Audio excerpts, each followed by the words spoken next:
When we're children, we need our parents or some other caregiver to nurture us and also to protect us and provide for us. We need them to tell us what the guidelines are and what is in our highest interest and what we should avoid doing. In other words, we need their rules and regulations so that we can survive our childhood and be safe and secure. And then when we're adolescents, even though we're trying to be adults, we don't really know what that's about, and so we need also guidance from those who are wiser, more knowledgeable. They need to provide us with their rules. And one thing about adolescence, as part of what it is to be an adolescent, is we try to find our own rules, and they're usually absolutes. Something is either all black or all white. Something is all good or all bad. So we define for ourselves those kind of absolute rules as a way to wean ourselves away from the parental or the authority figures that have assisted us in our growth until that time. And then we manage to survive the adolescent period and become grown-ups. And that's when we learn to be independent and nurture and take care of ourselves. That's kind of an overview of human development. Well, likewise, becoming more of a spiritual person is an evolutionary process too. And so the focus of the show today is becoming a spiritual adult. The name of this show is Living Wisdom, and I'm Patty Paul. In this information age, which is actually part of a grand evolution of consciousness, it's an age of empowerment. It's an age for the individual to become freer, to become more self-empowered, and to evolve into that spiritual adult. Because the information age, of consciousness, of the larger picture of spiritual evolution that is affecting everyone throughout our planet, whether they know it or not. Every human being is being impacted by this, whether they're aware of it or not. Now, why would someone not want to become a spiritual adult? That's the first thing to look at, because that could be a hindrance to that kind of growth. For some, the word adult just rings a big bell.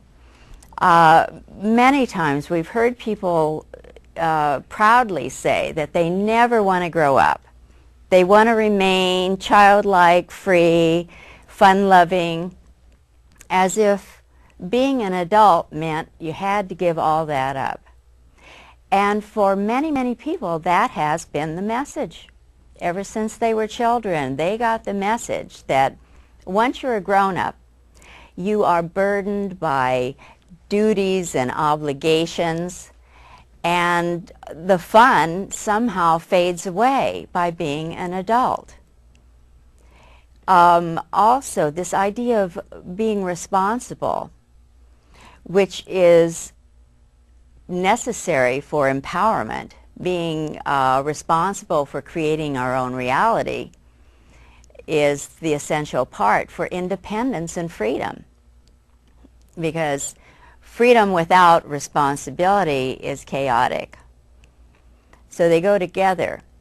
But responsibility also, for many people, has a definition that relates to the old ideas, the old messages that we got from our parents or grandparents, that to be a responsible person and to be an adult means you have to be straight-laced and follow the rules and bring home the bacon and be the authority.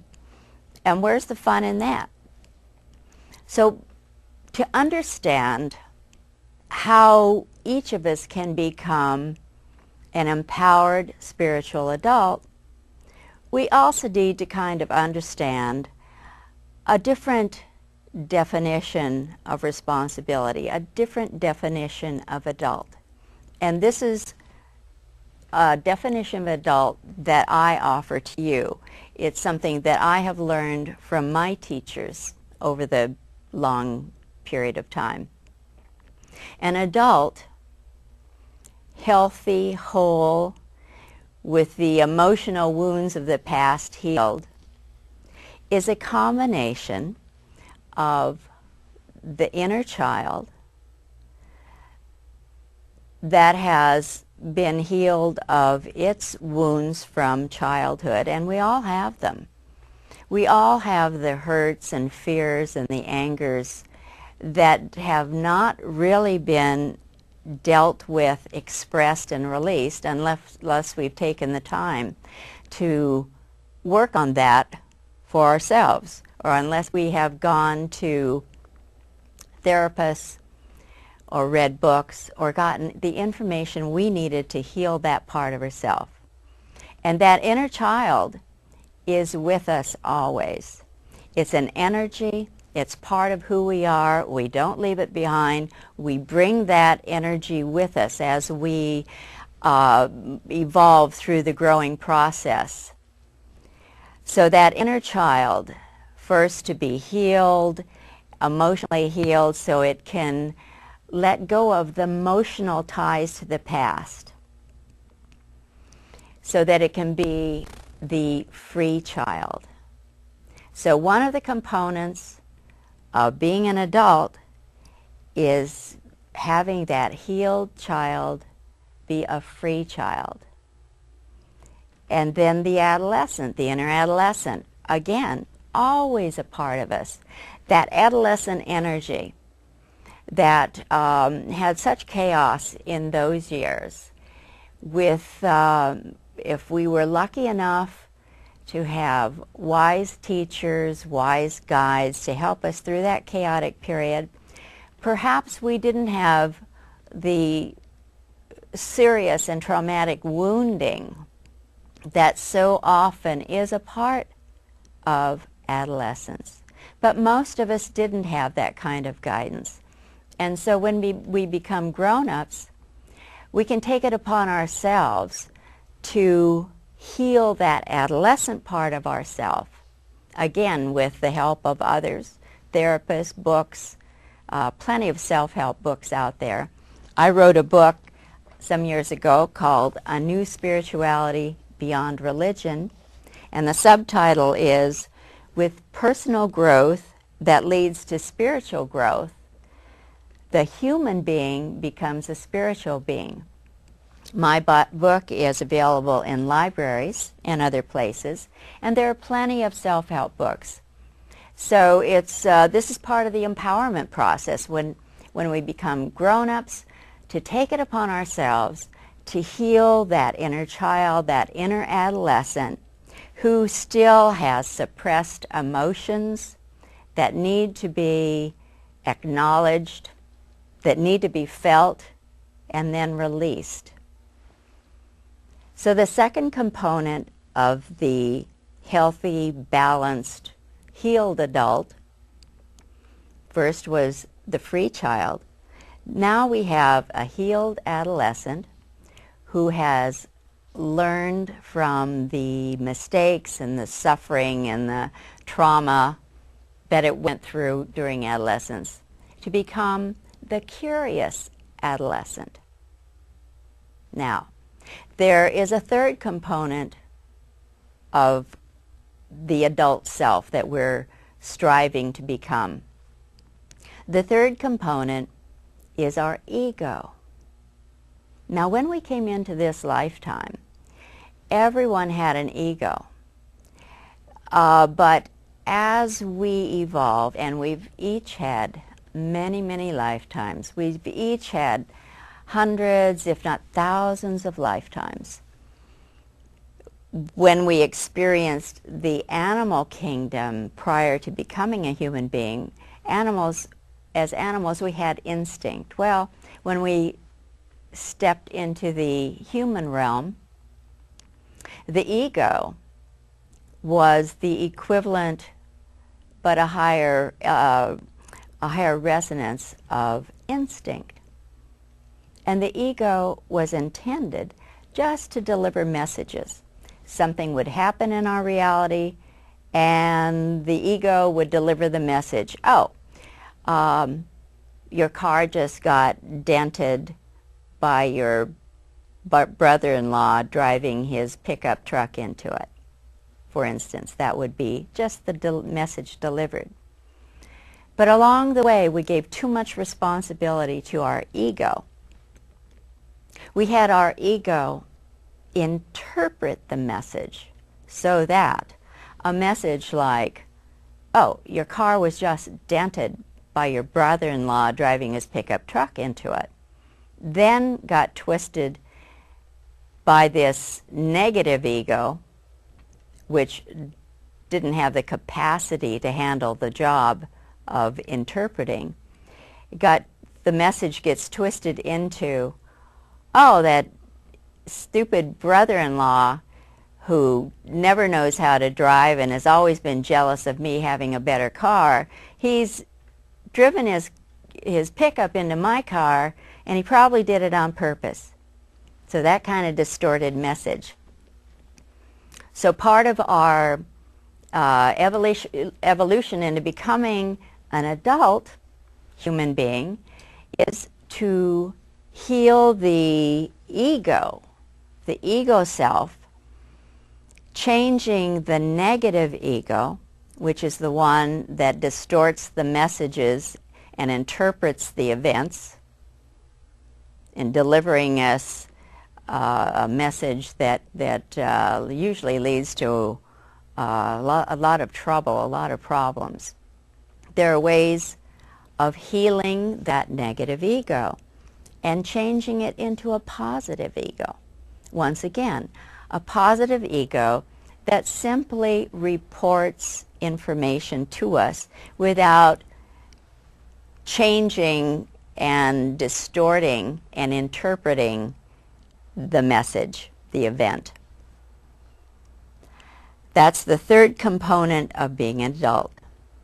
The fourth component, the last component of being an adult, is to be our own nurturing, loving parent.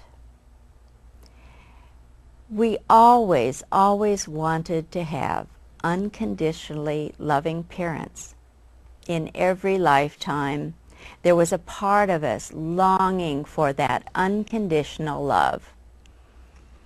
But our parents, those beings who agreed to share a lifetime with us, because they had their issues to work on and we had ours, and so in a spirit of cooperation, we came together in the lifetime. They would be the parents, we would be the offspring, everybody would be working on their own issues, and we would create an environment where we could learn from each other. Well, those beings who were the parent figures had wounds of their own to heal. They had their own parents who had not reached that unconditionally loving stage also. And so the longing that each of us have had for unconditional love and unconditionally loving parents is still there. It's still something that's a part of us, even when we're grown up, a part of us that we long for, a part of us that we miss. And what usually happens is we try to find that in relationships with other people. The partner, the life partner, the loving relationship that we want with a soulmate, or however we describe it for ourselves. We're always looking for unconditional love. and we don't find it in that way. But there is a way, again, by taking responsibility for our own healing when we reach the adult stage, when we reach the level of our own growth where we have the capacity, the mental capacity, the emotional capacity to take responsibility for becoming our own loving parent, opening up more and more to loving ourselves. And again, plenty of books, plenty of self-help information out there. One great advantage to this information age that we're in, not only do we have new information about technology, communication, science, health, and healing, but we have new teachers giving us new information about what it is to be a human being and how we can become that spiritual adult. So there's plenty of information, and to see that becoming a spiritual adult, becoming a human adult, we still have that child part of us with us, except it's the healed child, it's the free child, it's the magical child. And we can create all kinds of new kind of fun for ourselves when we're adults with that child energy that's alive and fun-loving and healthy, emotionally healthy. Again, having that adolescent part of us alive and curious instead of angry, trying to constantly punish authority figures, whether it's good old mom and dad or the government or the boss. The adolescent, the angry adolescent who hasn't recognized that rage at authority, hasn't processed it and released it, we carry that with us into adulthood, into being a grown-up, and it gets expressed sooner or later. So to heal that part so it can be the curious adolescent rather. And then the positive ego that simply delivers messages cleanly. And then to be our own nurturing, loving parent. So women aren't out there looking for some father figure to provide for them, to take care of them. So men aren't out there looking for some mother substitute who will take care of them like good old mom never did, or some mother substitute they could punish like they never could punish good old mom and get away with it.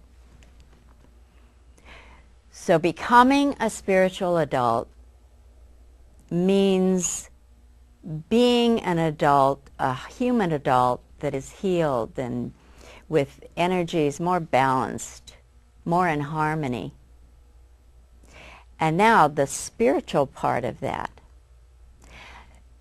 In our spiritual evolution, which each one of us has been involved in lifetime after lifetime, and which humanity as a whole has been involved in century after century, through civilization after civilization,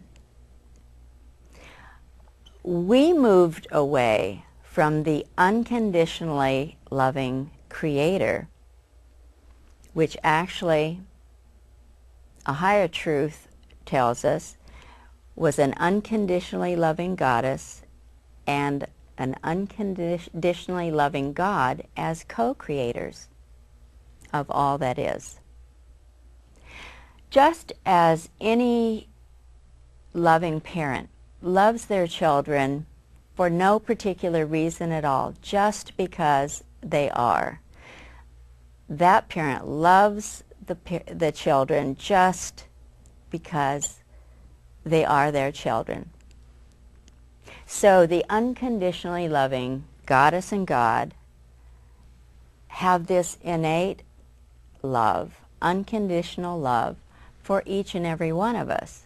And each and every one of us are a spark, shall we say, a spark of consciousness from our original creators.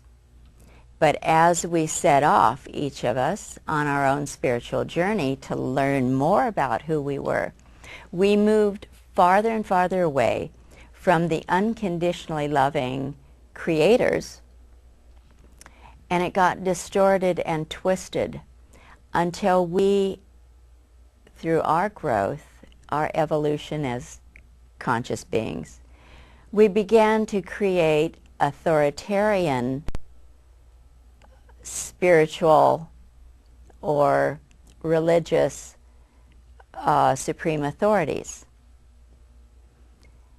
that had to do with the rise of patriarchy, which was a shift in consciousness that began about 6,000 years ago.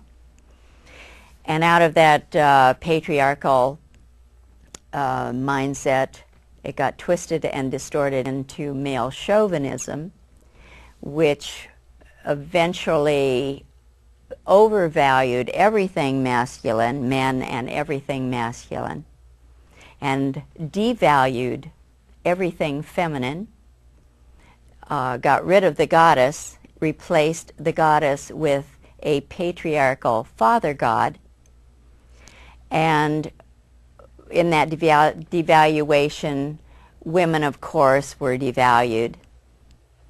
The extreme example of that would be the best woman is not equivalent to the worst man.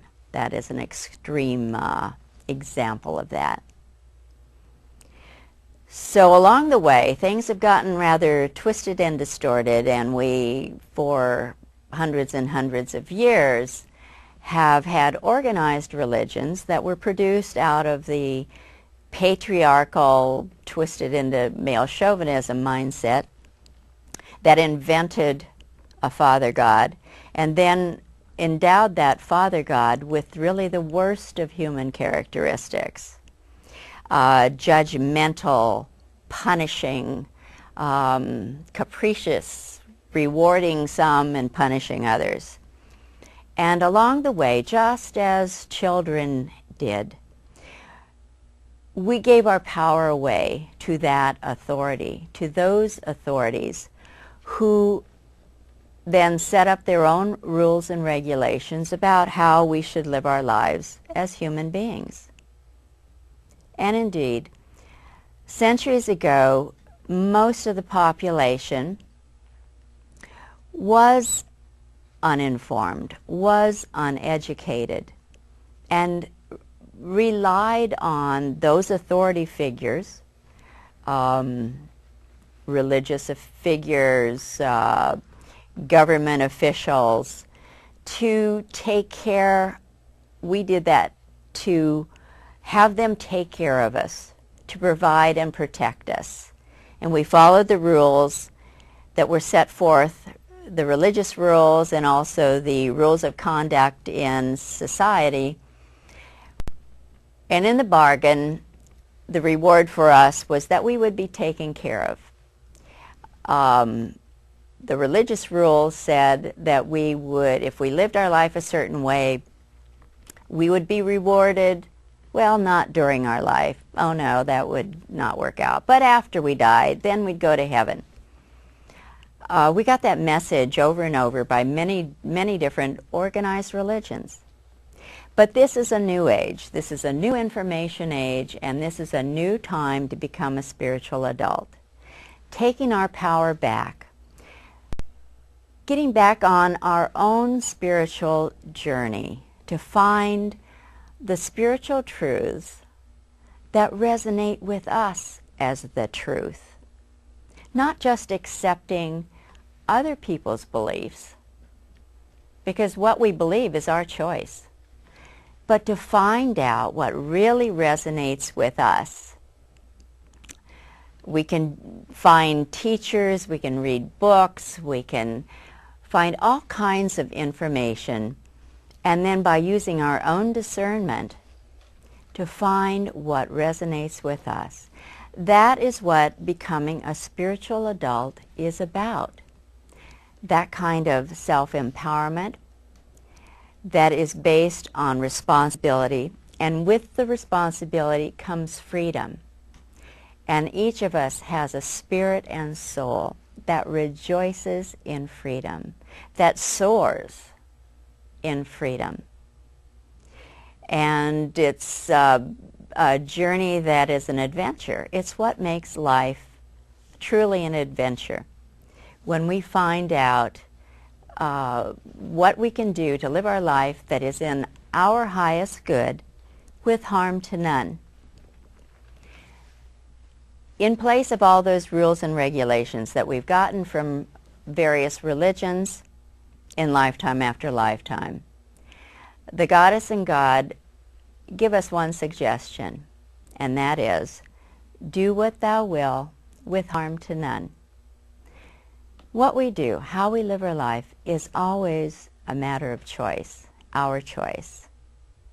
When we die, move on to a higher realm, we'll be able to review our life and learn from the mistakes we made. And we can learn throughout our life from the mistakes, and we can forgive ourselves and change. And so these are all of the components of the wonderful process of becoming a spiritual adult. I thank you for watching Living Wisdom, and this is Patty Paul saying goodbye until the next time.